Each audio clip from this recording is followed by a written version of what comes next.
శ్రీ గురుభ్యో నమ. శ్రీకృష్ణ పరబ్రహ్మణే నమ. శ్రీమద్ భాగవత మహాపురాణం నందలి దశమస్కంధములోని ఉత్తరార్థమునందు 18వ అధ్యాయము ప్రారంభము. ఈ అధ్యాయంలో బలరాముడు ద్వివిధుడు అను వానరును సంహరించుట మొదలగు విశేషములను తెలుసుకుందాము. పరీక్షిత్ మహారాజు అడిగెను, సుఖమహర్షి, ఆదిశేషుని అవతారమైన బలరాముని కర్మలు అద్భుతములు. అతడు అపారమైన మహిమ గలవాడు. ఆ ప్రభువు నచ్చిన ఇతర కార్యములను గూర్చి వినుటకు కుతూహలపడుచున్నాను, దయతో తెలుపుము. శ్రీశుకుడు వచించెను, మహారాజా, ద్వివిధుడు అను ఒక వానరుడు గలడు. అతడు సుగ్రీవుని సచివుడు, మిగుల పరాక్రమశాలి, మైందుని సోదరుడు, నరకాసురునకు మిత్రుడు. అతడు రామాయణ కాలం నుండి ప్రసిద్ధుడు.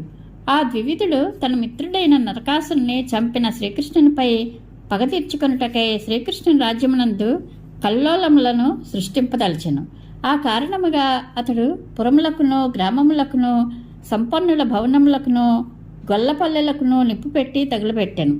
పర్వతములను పెకలించి తీసుకుని వచ్చి ఆయా ప్రదేశములను పిండి పిండి గావించెను. తన మిత్రుడైన నరకుని చంపిన శ్రీకృష్ణుని యొక్క పాలనలోనున్న ఆనర్త దేశములను ప్రత్యేకముగా ధ్వంసమనర్చెను. 10,000 ఏనుగుల బలం గల ఆ ద్వివిధుడు సముద్రము యొక్క నడుమ నిలిచి తన భుజబలముతో జలములను అల్లకల్లోలమనర్చి తీరమున గల ప్రదేశములను ముంచివేయుచుండెను. ఆ దుష్టుడు ఋషీశ్వరుల యొక్క ఆశ్రమముల యందలి వృక్షములను భగ్నమునర్చుచుండెను. వారి ఆహవనీయాది హోమాగ్నులను మలమూత్రములతో కలుషితం చేయుచుండెను. గండు తుమ్మెద పురుగులను వలె గర్వితుడైన ఆ ద్వివిధుడు స్త్రీలను పురుషులను తీసుకుని పోయి పర్వత గుహలలో కొండలోయలలో బంధించి పెద్ద పెద్ద బండలతో కప్పివేశను. ఈ విధముగా ద్వివిధుడు ఆయా ప్రదేశములను కల్లోలపరచుచు కులస్త్రీలను బాధించుచుండెను. ఒకనాడు ఆ దుర్మార్గుడు ఒక మృదుమధురమైన గీతమును విని రైవత పర్వతమునకు చేరెను. ఆ పర్వతము యొక్క ఉపవనమునందు ఆ వానరునకు తరుణీమణుల మధ్యనున్న బలరాముడు కనబడెను. యదువంశ శిరోమణి పద్మమాలను ధరించి సర్వాంగ సుందరుడై శోభిల్లుచుండెను. అప్పుడు బలరాముడు మదిరాపానమనర్చి గీతములను ఆలపించుచుండెను. మత్తిల్లిన నేత్రములతో అతడు తూలిపోవుచుండెను. ఆ ప్రభువు ఒక మదగజము వలె అలరార్చుండెను. దుష్టుడైన ఆ వానరుడు చెట్ల కొమ్మలపై చేరి వాటిని కంపింపచేయుచుండెను. అతడు కిచకిచ శబ్దములను గావించుచు తన ఉనికిని చాటుచుండెను. అప్పుడు బలరామునితో అచ్చట విహరించుచున్న తరుణీమణులు సహజంగా చపలచిత్తులు, హాస్యప్రియులు. వారు ఆ దుష్టవానరుని గాంచి పెద్దగా నవ్విరి.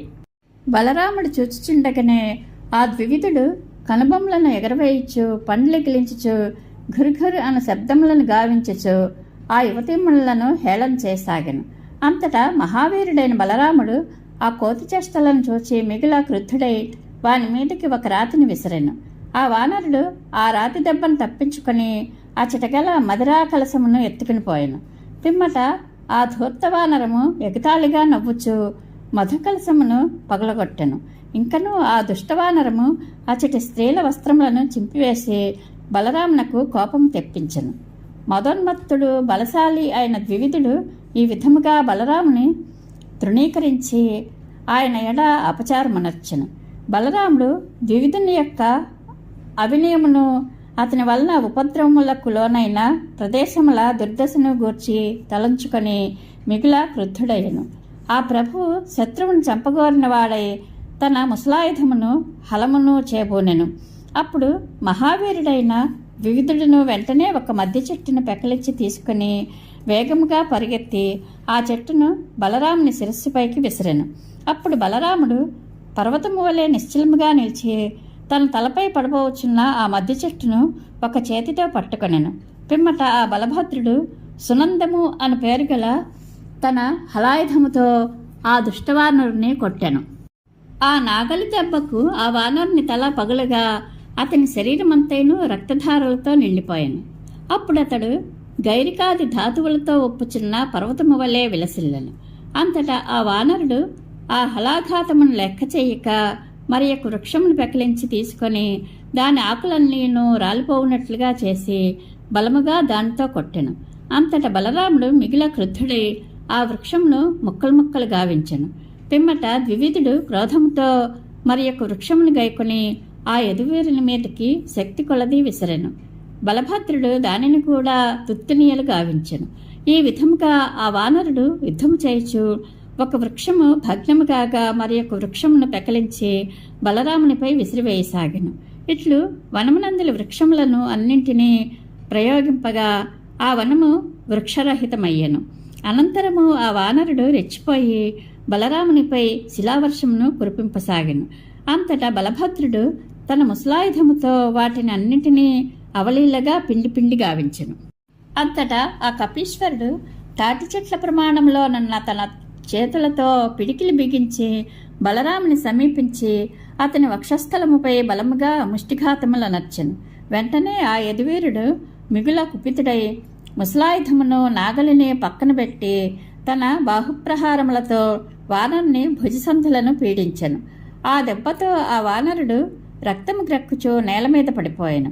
పరీక్షణ్ మహారాజా, ఆ వానరుడు పడిపోవుట తుపాన్ ధాటికి నీటిలోని నావ ఊగిసలాడినట్లు ఆ రైవతక పర్వతము శిఖరములతో వృక్షములతో సహా కంపించిపోయాను. అంతటా ఆకాశమునందున్న దేవతలు, సిద్ధులు, మునీంద్రులు జయము జయము అనియో, నమో నమః అనియో, బాగ్ బాగు అనియో పలుకుచో బలరామునిపై పుష్పవర్షమును కురిపించిరి. పరీక్షణ్ మహారాజా, మహాత్ముడైన బలరాముడు లోకకంటకుడైన ద్వివిధుని హతమార్చి జనులెల్లరూ ప్రశంసలను వర్షించుచుండగా ద్వారకా నగరమున ప్రవేశించెను. ఇది శ్రీమద్భాగవత మహాపురాణమునందలి దశమస్కంధములోని ఉత్తరార్థమునందు 18వ అధ్యాయము సంపూర్ణము. శ్రీకృష్ణానుగ్రహ ప్రాప్తిరస్తు. శుభం భూయాత్.